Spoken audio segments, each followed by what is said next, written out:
পরিবেশটা একটা হোটেল বা রেস্টুরেন্টের পরিসঙ্গে যায় না, কোনো অবস্থাতেই যায় না। এটা নর্মাল পানিতে ভিজাইলাম, আবার চা সার্ভ করে দিলাম, ওগুলি দিয়ে অনেকগুলি রোগ ছড়ায়। এর মধ্যে হচ্ছে একটা যক্ষা আর একটা হচ্ছে জন্ডিস। মাসুদ, আপনার এই কথার জন্য আপনাকে ফাইন করব। তো মিথ্যা কথা বলছেন। আচ্ছা জনাব মাসুদ, এটা কি বলেন তো? এটা ওই যে সকালে ভর্তা রাখছি, ভর্তা বানাইছি না, এই ভর্তা আমরা নিজেরা খাওয়ানোর লিগে এটা রাখছি। আমরা এখানে নিজেরা খাওয়ানোর লিগে নিজেরা খাওয়ার জন্য রেখেছেন? জি। মাছ, মাংস, ময়দা, ভর্তা সব এক ফ্রিজে রেখেছেন। তেলাপোকা, তারপরে টিকটিকি, মাকড়সা, এগুলি আসতে পারে, এগুলি মল ত্যাগ করতে পারে, যেটা এই খাবারের ইনগ্রেডিয়েন্টের সঙ্গে মিশে যাবে। আচ্ছা ভাই, আপনার নাম কি? মোহাম্মদ মাসুদ আলী। একটা জিনিস আমি বলি, দেখেন এই যে এটা একটা জিনিস, এটা একটা জিনিস, এটা একটা জিনিস, কোনোটাই ঢাকনা দেন নাই আপনারা, কেন বলেন তো? ঢাকনাগুলো আমরা কাজের টাইমে আমরা খুলে রেখে ওই রাত্রে আমরা ঢাকনা দিয়ে চিয়া তার ইয়ে করি। ঢাকনাগুলি নিয়ে আসেন তো। ঢাকনাগুলো তো নিচে ওই যে আমরা ডাইনিকে আছে না, ওগুলা দিয়ে রাখি আমরা, বুঝেন না? মিথ্যা কথা বলছেন। যে না, এগুলো মাপের ঢাকনা না, ওই যে আমরা স্টিলের ঢাকনাগুলো আছে না, প্লেট দিয়ে দিয়ে টেরি মেরি। আপনার নাম কি? মাসুদ। মাসুদ, আপনার এই কথার জন্য আপনাকে ফাইন করব। তো মিথ্যা কথা বলছেন।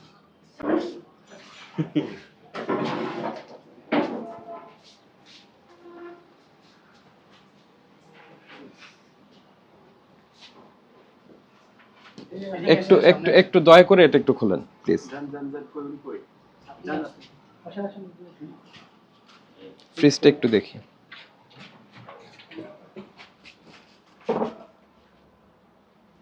আচ্ছা জনাব মাসুদ, এটা কি বলেন তো?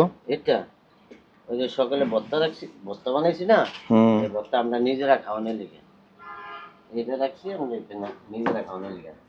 নিজেরা খাওয়ার জন্য রেখেছেন? জি। এটা কি নিচেরটা? কোনটা? ময়দা। জি। এটা?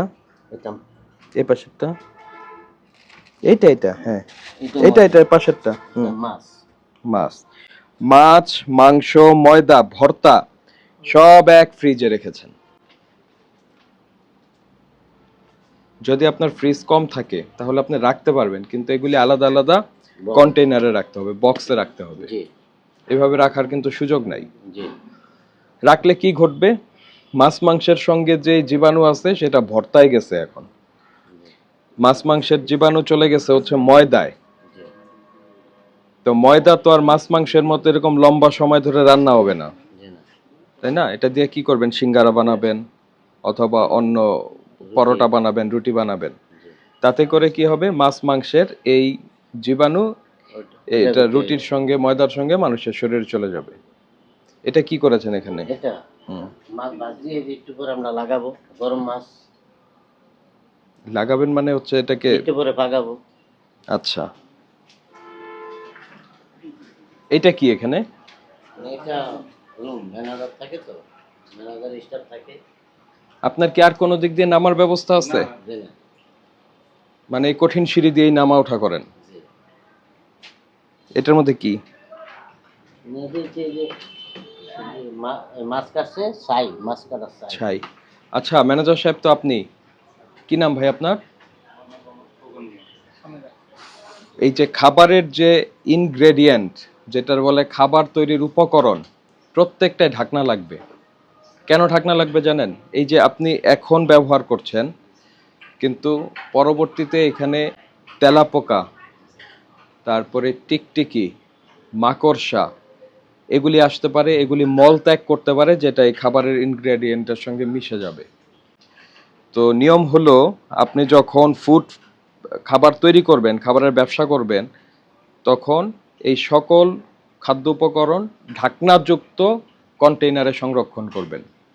দ্বিতীয়ত, ফ্রিজে মাছ, মাংস, সবজি, আটা, মশলা এগুলি সব একসঙ্গে রাখা যাবে না। রাখতে পারবেন আপনি, সেটা হচ্ছে ঢাকনাযুক্ত কন্টেইনারে রাখতে পারবেন, যাতে ওটা থেকে কিছু বেরোয় না এবং ওটার মধ্যে কোনো কিছু ঢুকতে না পারে। আমার কথা কি বুঝতে পেরেছেন?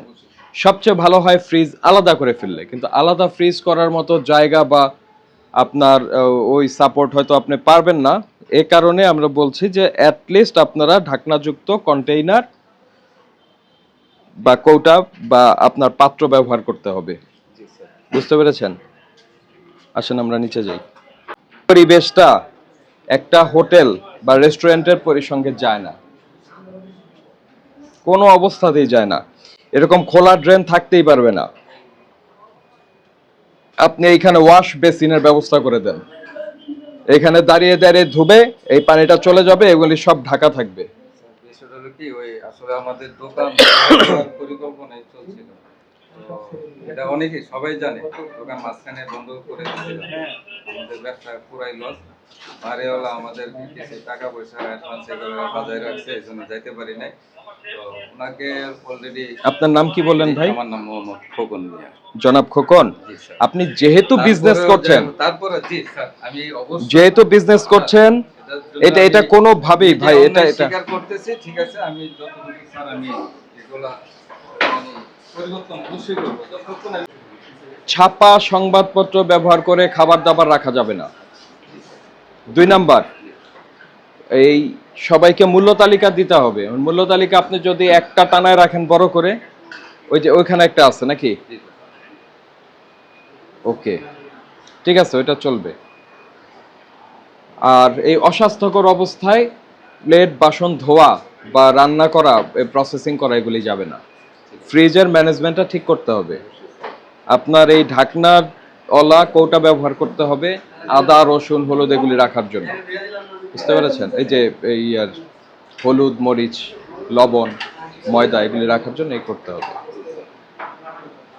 আপনার ছোট প্রতিষ্ঠান, আমি যথেষ্ট চেষ্টা করবো, আমি যতদিন থাকবো এতদিন আমি আমরা যে বিষয়গুলি বললাম এগুলি শুদ্ধ যাবেন? অবশ্যই অবশ্যই অবশ্যই স্যার, অবশ্যই। শুধুমাত্র আপনার এই ফ্রিজের জন্য এবং অস্বাস্থ্যকর ইস্যুর জন্যই আপনাকে 1 লক্ষ টাকা ফাইন করা যায়।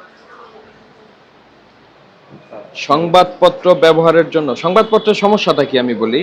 সংবাদপত্র ছাপা হতে যে কালিটা ব্যবহার হয় সেটা খাবার কোনো কালি না, সেই কালিতে থাকে হচ্ছে সীসা, লেড। এটা খাবারের সংস্পর্শে আসবে না। এখন কথা হলো, যদি আমি এডিবল কালার বা খাবারে উপযোগী রং দিয়ে সংবাদপত্র ছাপাই, তাহলে সেই সংবাদপত্র কিনে পড়ার মতো অবস্থা থাকবে না। এইটা প্রিন্টিং ইঙ্ক মানে ছাপার কালি, এটা ডিফারেন্ট জিনিস। এটার মধ্যে খাবার রাখা যাবে না। বুঝতে পেরেছেন? এটা রাখলে কি ঘটতে পারে, এটা যদি শরীরে নিয়মিত যেতে থাকে তাহলে মানুষের নানান ব্যাধি হতে পারে। আল্লাহ না করুক ক্যান্সার হতে পারে, লিভারের প্রবলেম হতে পারে। আমরা আপনাকে সতর্ক করে আজকে 5,000 টাকা ফাইন করছি, কিন্তু শর্ত হইলো এই জিনিসগুলি থাকবে না।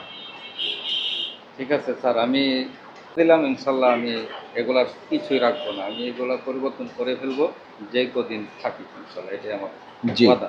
1 নাম্বার, ওই যেগুলি ইনস্ট্যান্ট পারবেন পত্রিকা সরাই ফেলেন, প্রত্যেকটা ইসের ঢাকনা দেন।